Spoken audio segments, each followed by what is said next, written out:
All right, what's going on, everyone? Actually, we're gonna switch it up a little bit today. We got a deck profile for you instead of just doing some openings. And we're gonna see, we're gonna go over, as you can see from our mat here. Gonna go into some speed duels here. Obviously not as popular as the main game, but I think still pretty fun. So the deck profile we're gonna go over today is it's a new one that I've been playing lately, using the Twisted Personality skill. So we'll go over this a little bit, but specifically why I wanted to highlight this for you guys is because it is actually a New York City Comic-Con, technically a YCS, Speed Duel, like, championship deck, I guess is how I would describe it. Played it during the New York Comic-Con, which was virtual this year, and they had some Speed Duel events, and this actually won, and it played against some pretty meta decks. It performed really, really well. So I'll take you through a little bit on the deck and what it's doing, and I'll also take you through a little bit about how that event went. So I'll start with the actual New York Comic-Con event, which was really, really interesting this year. Being that I'm not like in the New York City area and I wouldn't normally travel for a Comic-Con, it was really awesome to be able to participate.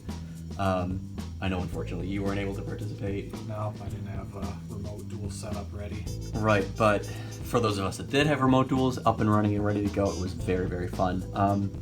And I was surprised there were physically people playing speed duels there. It wasn't super popular, but still enough people to play. So you paid, I think it was like $6 for entry, and you got $6 worth of speed duel packs for that. And if you won, which I did, and you'll check out a video a little bit later, opening some things that we won from it. But you won a couple speed duel tournament packs, which are really expensive. I think when you go on eBay, an unopened pack is going for like $15 on its own.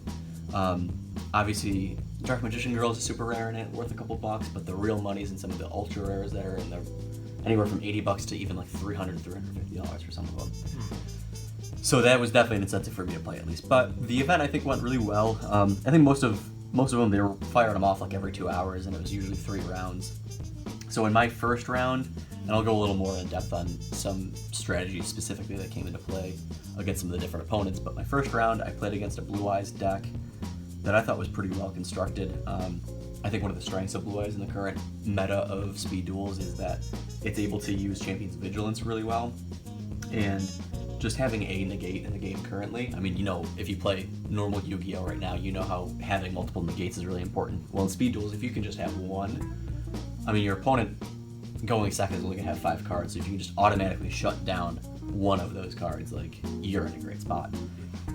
Not to mention the Lord of D is going to stop you from targeting any Blue Eyes that they might have. I mean, the deck is really good. Yeah, targeting actually still matters in speed duels, so... Exactly. Yeah, Lord of D still has his purpose, especially when combined with the skill.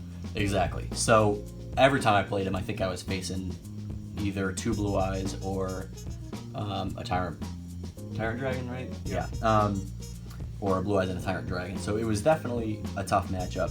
I ended up losing the first game and won the next 2. I think what this deck was able to do is, if you can take out Lord of D, then you're open to targeting, and from there, you're mostly able to be good and go with this.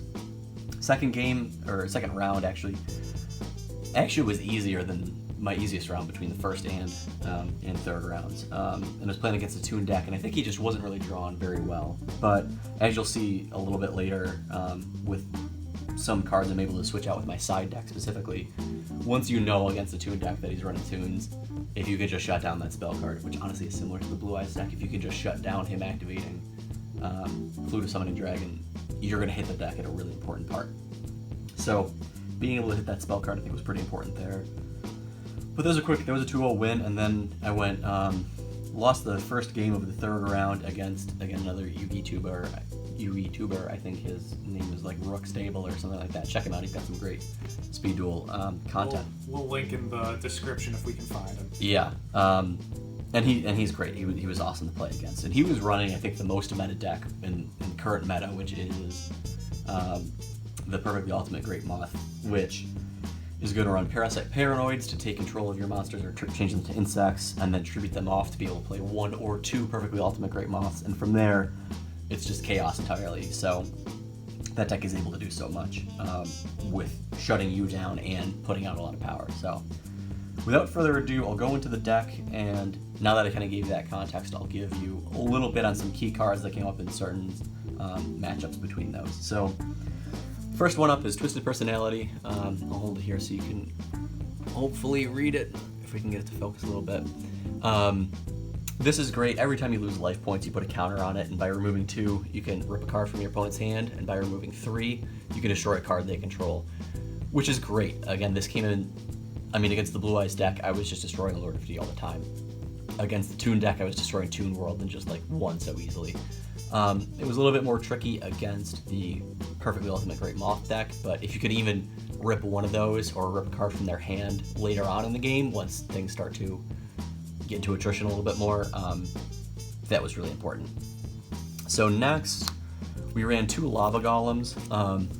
These were important as I try and refocus it again. Ran just 2 Lava Golems. You do want to see this card, but you don't want to run 3 because you don't want to see multiples of it. I think in any given duel and with a 20 card deck, I think 2 is just enough. But this came in so huge. Against Blue Eyes, when you're not able to target the Blue Eyes, you contribute them still. Against Perfectly Ultimate Great Moth, when you have 2 of them, you're condensing it down into just 1 beater for your opponent. This card, when you drew it, it's tough to have the restriction of not being able to normal summon then after giving it to your opponent, but it was still really important. After that, we ran 3 of Amazon Swordswoman. I think in any burn deck, this is gonna be a pretty key card. Especially if you can combo it with having Lava Golem in defense, and you can just attack into it, and your Amazon Swordswoman isn't going to be destroyed, and you're going to do damage to your opponent. It's huge, but it came in play so frequently. Between 1500 is just that perfect balance of either A, when your opponent has a strong monster, you're going to do a lot of damage to them, but also B, if you just need to attack over something, 1500 might be just enough to get you there. So I thought it was great. Next card, also running 3 of, was actually Blastsphere. This is a card I don't think it's like much meta play at all, and I know some people are running Lava Golem more, but I'm a little surprised to see that a burn deck like this isn't more meta, and Blastsphere is a huge part of that. Again, another great card. It never happened for me in the tournament, but if you can combo it with Lava Golem, that's 4,000 life points right there. You give them a Lava Golem. If you already have a Blastsphere, they take 1,000 in standby phase. If they attack the Blastsphere, they lose the next turn. It's game over at that point. So it's just a strong combo. Again, against Blue Eyes, as long as you don't have a Lord of D around, if a Blue Eyes attacks it, it's 3k. It's great because it's burn damage and it's also spot removal on monsters. And that was, I think, the key about this deck that you've seen so far is between Blastsphere and Lava Golem now, I've shown you 2 cards that I run that are not only going to burn the opponent, but also are key in spot removal, which, along with the Twisted Personality skill, is really going to come into play pretty frequently. I ran 1 of Lady Assailant of Flames as my last monster. This was tough. Honestly, I was between this and Dralago, because again, so frequently your opponent's going to have a monster with more than 1,600 attack points, and Dralago would be able to have a free direct attack at that point. But you still have to get the attack off, and I think there's enough battle traps in the game, or enough traps that are going to stun an opponent's monster. So I instead just took the free 800 life points just by flipping it face up. Obviously it's tough against Gap the Divine Soldier, which is a pretty meta card currently, but I think this card was still effective as a monster. But if anything was going to come out, I think, and especially when I side decked, that was one of the first ones to come out. Next is 3 of Mask of the Accursed. Great card. It's just, if you can combo this with Lava Golem, you've got the game in your hand. It's game over. Again, it's not just doing 500 points of damage, but it's building up counters for Twisted Personality. It can get to a point where every turn you're either destroying a card or ripping a monster from their hand, or a card from their hand. And if you can just keep doing that, you're doing burn damage and you're taking resources away from them. It's just so key. Only downside with this, I never faced against Warriors, but if you did face against a gear-free deck, you obviously can't equip it, which is a smooth transition into my traps now, and I ran 2 by Nightmare Wheel, which is not an equip card, so it does work against gear-free. Surprisingly enough, again, also Blastsphere technically equipped, so Blastsphere wouldn't work against gear-free, so maybe I just had some good matchups there, but never had to deal with that. So Nightmare Wheel I think was great. Again, another card that just against the Blue Eyes deck, once you got rid of Lord of D, you were able to use this on your opponent's Blue Eyes, which was great. You're able to use it against Perfectly Ultimate Great Moth, which is great. Really just overall great card, especially in this deck. So there's a lot of burn damage going on. The next card, Windstorm of Ataqua, which was a much more meta card than it is now, and I think just the fact that people aren't really expecting you to run it makes it a lot better. Believe it or not, people don't expect to see a lot of battle traps anymore, or at least expect to see this card. So running 3 of it is just huge. Another huge thing about it, it doesn't target. So against Blue Eyes, it's great. You can just get everything to defense, even without targeting. Against Perfect Ultimate Great Moth, if they use their skill and get 2 out instead of just 1, this card is a lot better than Sphere Karibo because it's going to stop both of them. So Sphere Karibo is great, but for the context of this deck, I thought it was better to run Windstorms. And the combo is just killer. Again, if you can get it off with a Lava Golem or another strong monster and follow up with an Amazon of Swords with an attacking and defense position monster, you're set. That was definitely one of the more powerful cards. Next, I ran one of Zoma's Spirit just because it needed a little more monster support, and this is a monster trap with 1800 attack points. You can summon it in defense position, and if it's destroyed by battle, your opponent takes damage equal to their monster's attack that destroyed it. So again, more burn damage, which was huge. Outside of that, it was just an 18k beat stick that, although you have to wait a turn to be able to play it, still really good. Huge against Blue Eyes, and huge against Perfect Ultimate Great Moth, because those decks can happen so quickly against you, and you need more than one monster on the field. So just your one Blast Sphere, or just your one anything else is not going to cut it. Having this in defense to follow up was always huge, and being able to do damage off of it.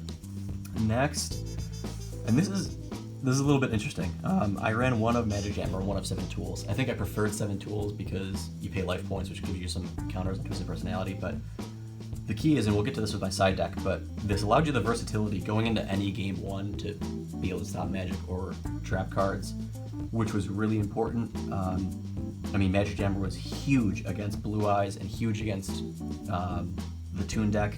7 Tools of the Bandit was huge against the Perfect Ultimate Great Moth deck, because if you can get around just living 1 turn with Perfect Ultimate Great Moth, there's going to be a lot of traps that come up later, a lot of Zoma the Spirits, a lot of other problematic cards, and that helped you get around it. So that's the main deck. A lot of traps, a few spells, and a good number of monsters really dealing with the burn damage. I'll go quickly through the side deck now, and the first thing I wanted to point out is that I was also siding 1 Magic Jammer and 1 7 Tools of the Bandit. This was key because no matter what my opponent was doing, I would usually in game 2 and keep it in game 3, side out 1 and side in the opposite. So I would either run 2 7 Tools or 2 Magic Jammers, and obviously depending on what my opponent was doing. But that was really important because after game 1, being able to respond so quickly with having 2 negates of whatever they were relying on between traps or magic was really huge. So ran 2 of those. Ran 2 Sphere Karibo, which sometimes you just needed more than Windstorm of Ataqua to be able to take care of things like Blue Eyes, take care of things like Tyrant Dragon, take care of things like Perfect Ultimate Great Moth. So I thought that was really important for that. Lastly, was just 2 cards between Ready for Intercepting and Warrior Elimination to deal with Warrior decks that I never really faced. Ready for Intercepting also can deal with a Relinquished deck that I wasn't sure if we were going to see or not.